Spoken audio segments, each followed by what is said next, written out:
Motus, the Latin word for movement, is a relatively new technology tool for migration science. It's an international collaboration to understand the movements of birds, animals, and even insects across the hemisphere. Use of this technology has expanded rapidly since 2013, involving a network of towers that receive signals from nanotags placed on the migrating animal. These tags emit little pulses with a unique identification code, which is picked up when the bird moves within 15 kilometers of one of the receivers. In 2018, we met with some former Dewees interns who are now with DNR and learned about how to bring this technology home. The Dewees Island Conservancy funded the receiver, and Lori and Nathan figured out the myriad of logistics of installing the antenna on the roof of the landings building.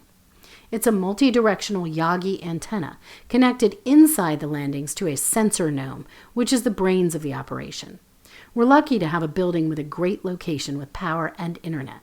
Each day, the receiver uploads the data to the network. Other migration research tools include banding and geotagging, which we've done with our painted buntings, but those require the researcher to capture the bird again to retrieve the band or geotag. Using NexRad radar to understand the numbers of birds and insects actively migrating is another tool that gives us information about collective movements. But the beauty of Motus is that it allows us to look at the story of an individual bird.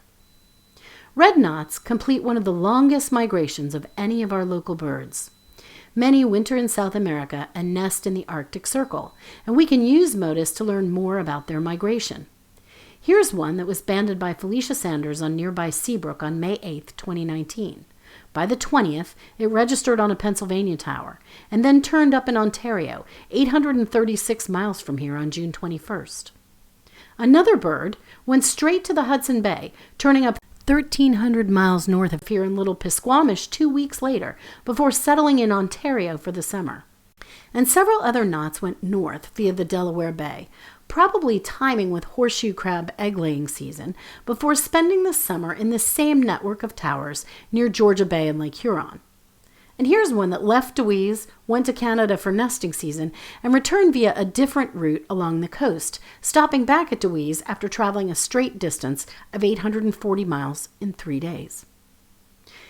The Northeast has several networks of overlapping towers that create a virtual fence or mist net, which catches migrating tagged birds, and you can see that the coast is well represented as well.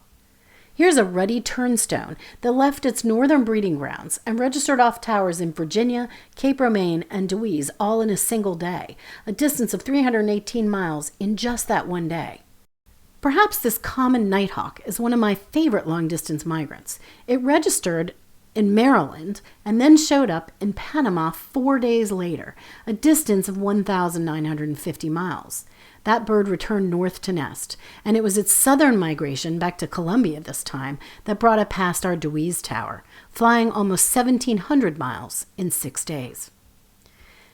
The nanotags are placed on the birds by the researcher, but it's this vast collection of volunteer towers that collect the data, and all of the data we've shared today is public.